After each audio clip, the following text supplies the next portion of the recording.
Ole Miss, and this is the same situation I think that you're gonna have with Miami and Clemson. A lot of hype, but the fact here that just is so obvious.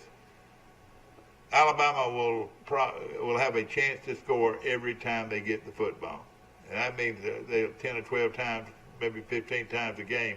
They'll have an opportunity to score. Now, Ole Miss is going to score a little bit, but Alabama's going to score at will. What do you think? Hey, I agree with it.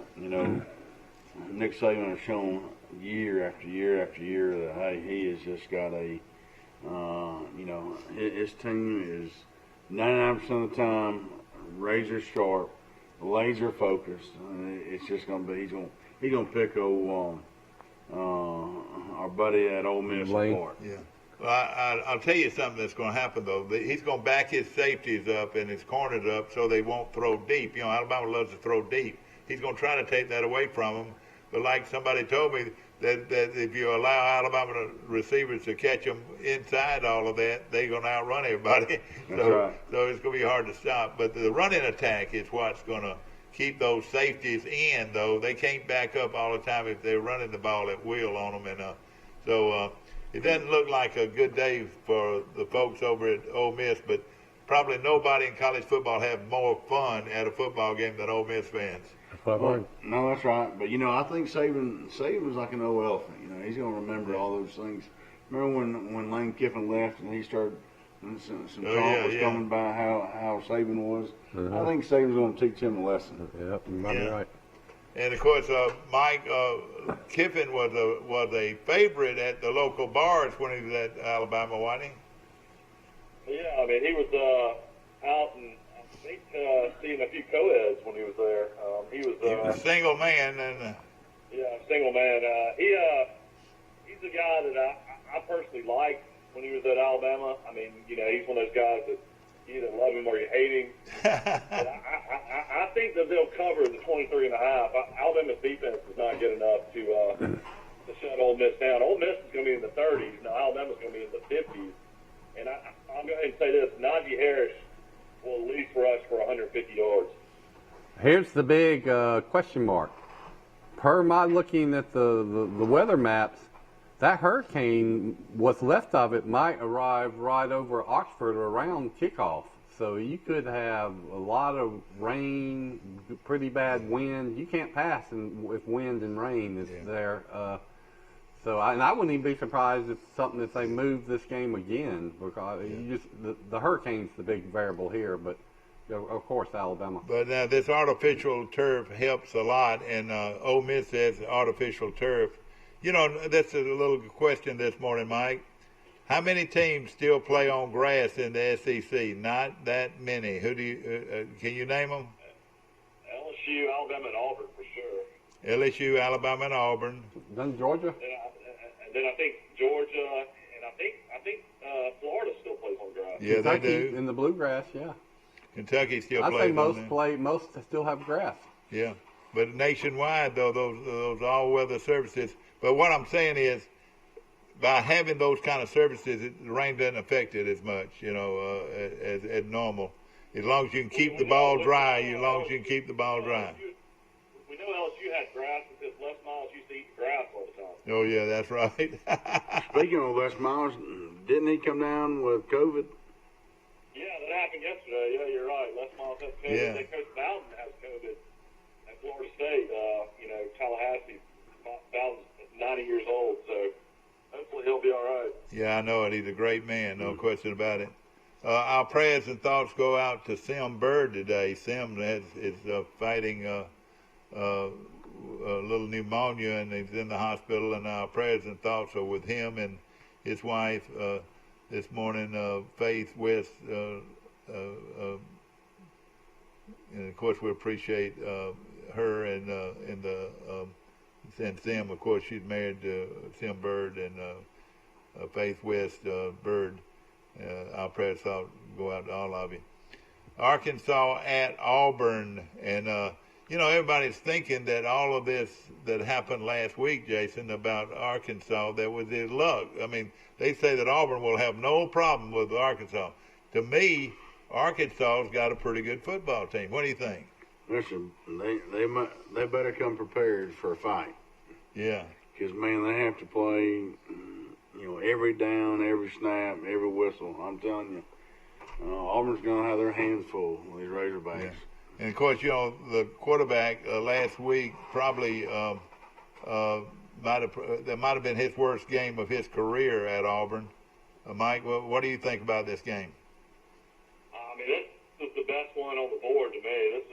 This is a great spot for Malzahn and Auburn, in my opinion. The last 4 times they played Arkansas, they beat them by over 35 points. He likes to beat Arkansas bad because he's from Fayetteville or outside of Fayetteville. He's a coach at Springville, Arkansas. Yeah, Malzahn with the fan base has got to get some brownie points back with the fan base, and I guarantee you, I will be shocked if they don't cover 13 and a half against Arkansas. Malzahn might not even be in college football if it weren't for a player he coached that was a quarterback in high school, and everybody wanted him. His name was Mitch Mustang. What was his last name, Mike? Mustang. Mitch Mustang. He was a quarterback, and he played at Springville, Arkansas, under Coach Malzahn. And Malzahn sort of worked his way in and says, if I let you have this quarterback who everybody wants, and Arkansas wanted him, I'll come with him as an offensive coordinator. Well, Mustang signed with Arkansas, and his coach Malzahn went along with him and coached at Arkansas, and now the rest of it is history.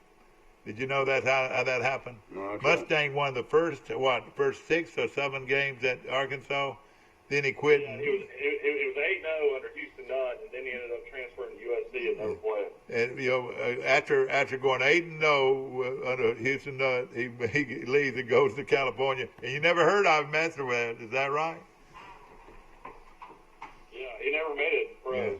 Okay, Jason, you like Arkansas or Auburn? Who do you like to win the game? No, I'm going with Auburn. It's I bleed orange and blue.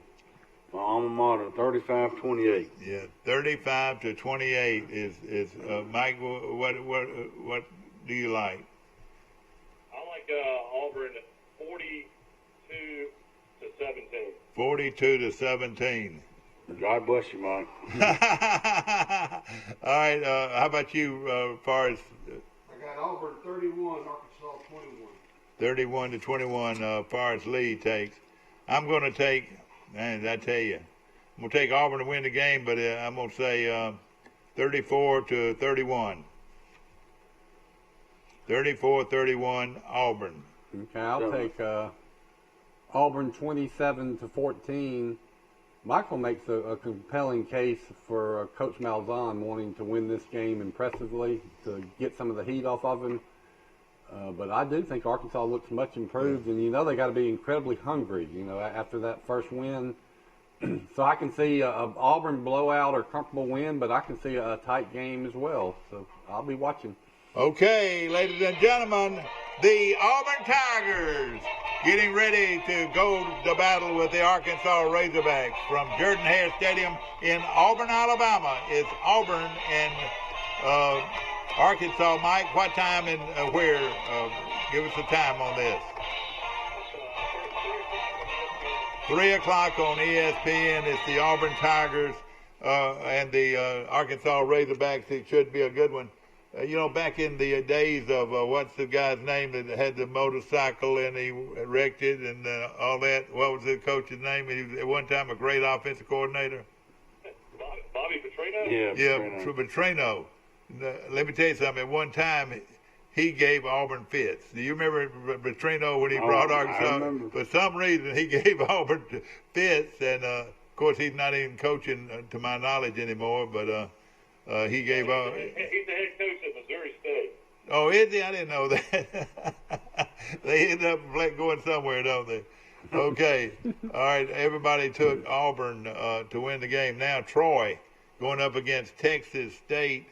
And this game is, of course, a 2:30 kickoff from Veterans Memorial Stadium right here in Troy. It's a wonderful day for Trojan football. This is the first of 6 home games. Don't you like to know there's college football coming to town 6 different times this year?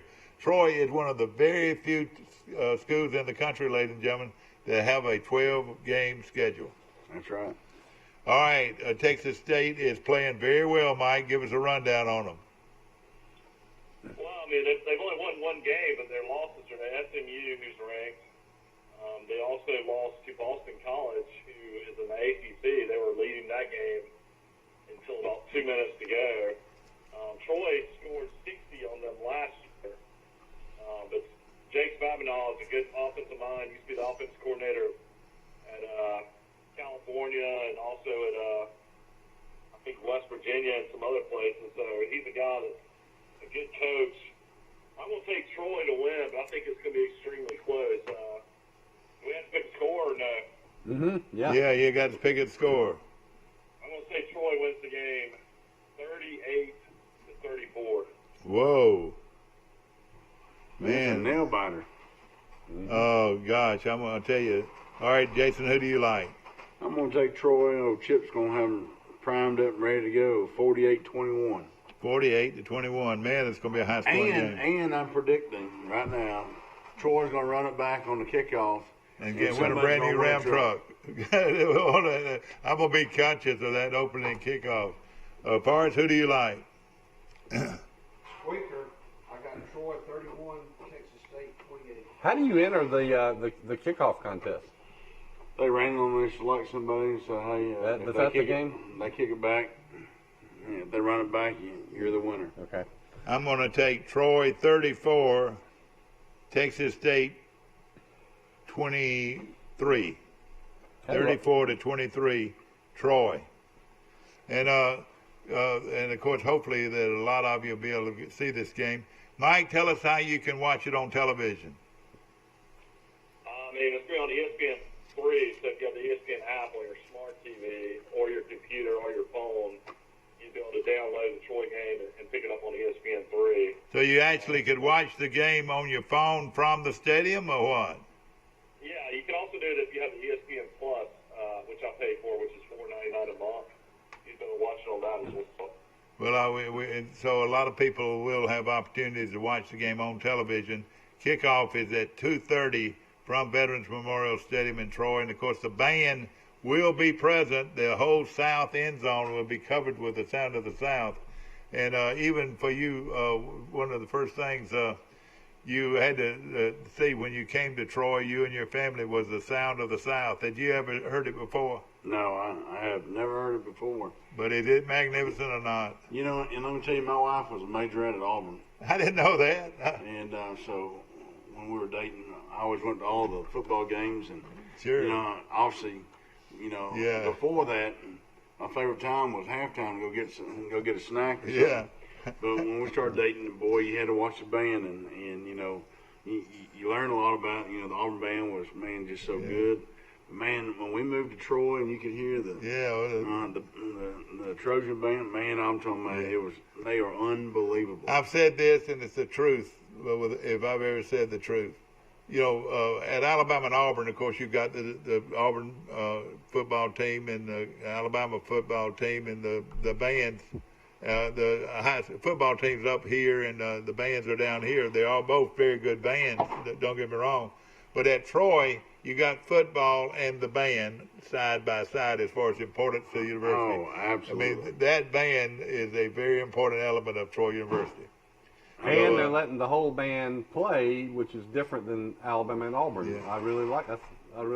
In fact, Forrest Lee, a lot of the things tomorrow that Troy's going to be doing is going to be watched by a lot of people. Troy's going to try to get a lot of people into the stadium, and it's going to be a real challenge, but it's a logistics nightmare in a way. But they're going to allow you to tailgate as long as you don't have too many people under your tent. And there will be no Trojan Wall. There will be no band playing in the tailgate areas before the game or anything like that. They're going to spread all that out. Over at the Alumni House, we normally had a tent and a bunch of great food. Will be no tent. No tent. In fact, the Alumni House will not even be open tomorrow. So you need to go and find it. You can tailgate on the grounds, which is a great place to tailgate there, is on the grounds of the Alumni. But the Alumni House itself will not be open. there's a big group coming in from Fort Walton tonight. They do every we have a huge Emerald Coast chapter in Fort Walton, Pensacola area, and they'll be there, and there'll be some other people there. But as far as under the tent and food under the tent, there will be none because of these rules that have been set forth. Mike, a sad thing happened to Louisiana Monroe. You know, their quarterback lunged for the goal line on the last play of the game. He didn't get it, and then they tried to get the game to stop the clock by slamming the ball down, and he was a half a second too long, and they lost the game. But it would have been a big win for Louisiana Monroe. You're talking about against Georgia Southern? Yeah, against Georgia Southern. Now, you know America's team plays tomorrow. BYU is a 35-point favorite against Texas San Antonio tomorrow. Well, I tell you what, they're a good football team. I would give the 35. I wonder if BYU could beat Houston, though. Houston, athletically, I think could maybe match up with BYU. Do they play each other? Yeah, they do. I want to make a point about the Sun Belt Conference. I think it's wide open. In the past, you've had obvious dominant teams like Appalachian State and Arkansas State, and even Louisiana is in the top 25, but they're barely winning all these games. It seems like anybody can win one of these Sun Belt games, right? I mean, it's very competitive. Well, you take so that's this setting up Troy has a good a chance as anybody to win the Sun Belt Conference. Yeah. What would help Troy win the Sun Belt Conference? A great home field advantage and getting some momentum with these next 3 home games.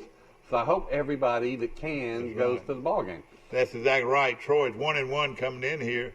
They play the next 3 games at home, Jason, and they could be 4-1 by mid-season almost, and 4-1. That would set them up. This would be huge if they could win these next 3. A big game this weekend has Louisiana Lafayette playing at home against Coastal Carolina, and Coastal Carolina comes out of nowhere. I don't know where they got all these players, but they're world beaters right now. And I would consider that game, Mike, a toss-up, Louisiana Monroe. I think that game got canceled because of the storm. Oh, it did? Okay, well, I'm glad you told me. I'm glad you told me. Hurricane's going right through Lafayette. Oh, boy, I didn't know that. And hopefully everybody will be all right. I wonder, will they try to play the game on Monday? Southern Miss Florida Atlantic got canceled this week as well due to COVID. Okay. Well, those things are good things to know. Jason, it's been a lot of fun. And, of course, ladies and gentlemen, Premier Dodge Chrysler Jeep and Ram Trucks presents the Pickett Show every week on Troy Cable. Jason, tell us a little bit about what's going on right now and why there's so many people just lined up to buy a Ram truck or a Jeep. You know, Mike, right now it's just the deals and the inventory selection, and hey, just we have a fun environment right now. And hey, it's and it shows. Hey, we sold 8 cars yesterday and 5 the day before, and 5 the day before that. So hey, and of course, one thing that's so important is you've got new and used cars and trucks, and y'all go out and buy. Every week, buy more and more used cars, or what we call one-owner cars. That's right. And great deals. No, that's right. And it's like I tell all my customers that come in, hey, there's something that you don't see out there that you're really wishing and hoping for. Come sit down with us, and hey, we'll sit down and we'll find it. You know, I bought 2 or 3 or 4 vehicles from him, but let me just say this: the Jeep that I owned had better acceleration than any vehicle I've ever owned. Have you ever been told that? My Grand Cherokee. Where did they get that kind of engine to have that kind of performance? I mean, I'm talking about they're at 60 miles an hour in less than 10 seconds. Oh yeah, it's just it's something that we're lucky with. Right, I mean, right now Chrysler's building a good product. Is that right? Sure is. Now, don't forget the Chrysler. Where does Jason store all the Yeti coolers that he gets away? Yeah, I know it. Back in the parts department. Exactly, the parts department, and in fact, the whoever wins this contest this year will also get a Yeti cooler. Is that all right? Yeah, okay. I'm trying to put you on the spot. Hey, we should come up with a trivia question today. All right. For someone to answer and get a Yeti cooler. All right, this would be wonderful, Mike. Do you? Well, Well, I know it. Well, let's see how quick we can get somebody. Troy last year scored a bunch of points. Who do they score the most points against? And if you can give us that, let us know right now. Call in on our show right there, 670-0052, and win a Yeti cooler. Quickly, come right on and call in. And our phones are open. 670-0052, win to a Yeti cooler. What school did Troy score the most points against last season? Troy University. Season, yeah. It should be easy answer. We've already given the answer away during the show. Well, let's see if somebody will call in and win a Yeti cooler real quick. You're gonna have somebody in the back that works for Troy Cable calling in. 670-0052. If you'll call in right now, you can win. Oh, I guess we should have done that at the beginning. I know. Well, you're right. This might have to go on till next week. No, but again, you always say nobody will beat your deal. Is that right? That's right. So if they bring in something signed saying I can buy this vehicle at this market here, how will you do that? We're gonna beat it. You're gonna beat the deal. So, and of course, if you want that Yeti cooler, dial in right now, 670-0052. And remember, the Crimson Tide of Alabama is getting ready too. They got a big game with Ole Miss, and we hotwire this one. At least we're supposed to. Uh-oh. I ought to have known I couldn't do this. It would pain me to have to go buy you a new Big Owl. I know it, yeah. I may have to. Well, all right, come on now. That might be a bad time. There for we Alabama. go. The Crimson Tide of Alabama getting ready to go against the Ole Miss Rebels this weekend. And this is Big Al sitting next to his good buddy Jason Gregory with Premier Dodge Chrysler Jeep. And we appreciate so much your support, not only of Troy University football and all local teams in our area. Premier is the place to buy your vehicle today. Premier Dodge Chrysler Jeep, Ram trucks on the bypass right here in Troy. Have a great weekend, and we'll see you next week on Premier's Dodge Chrysler Jeep and Ram trucks picks of the week on Troy Cable. Have a great weekend. Go Trojans! Go Trojans! Go See you at the Trojans! game. Let's rock! It's Rocktober at Premier. Rock out in a new Ram with rock bottom prices. Save up to $17,777 on new Ram Crew Cab. New Jeep Renegade. Start at $17,988. Shop us now. Nobody beats a Premier deal. Nobody. Our history is woven with the stories of those we serve. At Max, we've been a good community partner for 65 years. Max is